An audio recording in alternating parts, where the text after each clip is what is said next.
Hana mungkin le bubuk menyarah di hai menejak lebi. Tapi Abu Amran dumho kerja. Yang membuktikan goknya wali Allah.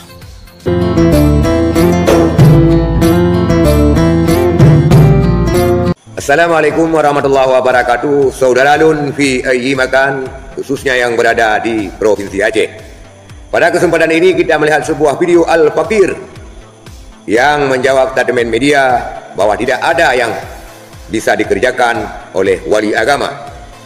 Dalam kaitan ini dia menjawab bahwa wali agama Abuya Amran Wali telah bekerja semaksimal mungkin, bukan hanya di Aceh tetapi di luar Aceh. Yang perlu kita ekspos di sini, Al-Fakir mengaitkan Abuya Amran Wali sebagai wali Allah. Benarkah Abuya Amran Wali sebagai wali Allah? Sedangkan yang mengenal wali adalah wali. La ya'riful wali illal wali. Ini sesuai dengan yang tertera dalam kitab hikam, kitab tasawuf, dan juga disampaikan oleh Abu Manan Dangjun. Sebelum kita ekspos selanjutnya, kita lihat dulu video Al-Fakir yang mengaitkan Abuya Amran Wali sebagai wali.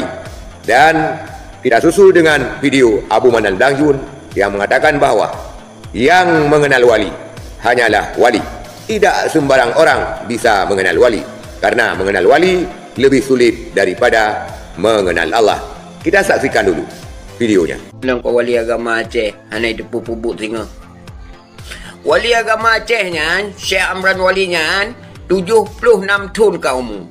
Dumho kerja, seluruh dunia nak kerja, seluruh Aceh kerja. Dia pesadar umat, dia pernah tauhid yang hakiki, tauhid yang mengantarkan tanya kepada Allah.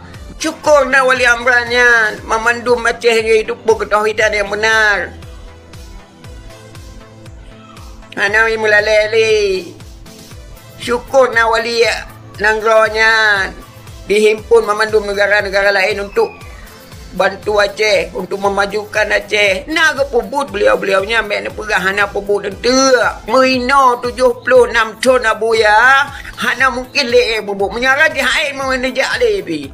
Tapi Abu Amran dumho kerja. Yang membuktikan goknya wali Allah. Walau zahir goknya lemah, batin goknya kuat kepada Allah. Karena goknya dicintai oleh Allah. Wali itu adalah tiada manusia. Yang haituri wali terkecuali wali. Dan wali itu tidak manusia. Mengenal tanah wali lebih sulit daripada mengenal tanah makrifah Allah. Macam mana yang tepat-tepat pula kata tadi wali itu. Aneh. Itulah pernyataan Al-Fakir yang menjawab statement medianya. Tetapi dia mengaitkan Abuya Amran Wali sebagai wali. Sedangkan mengenal wali justru lebih sulit ketimbang daripada mengenal Allah. La ya'riful wali illal wali. Tidak ada yang mengenal wali kecuali wali. Begitu yang diutarakan oleh Abu Manan Dangjun. Tetapi anehnya kata Abu Manan Dangjun, orang sekarang ini urang tipak-tipak un pulut mentang kaji turi wali. Man kan sipluh go lebih aneh kun Abu Manan Dangjun. Tetapi itulah fakta dan realita dalam hal bela membela sehingga kita tergelincir lidah. Sekian, Assalamualaikum warahmatullahi wabarakatuh.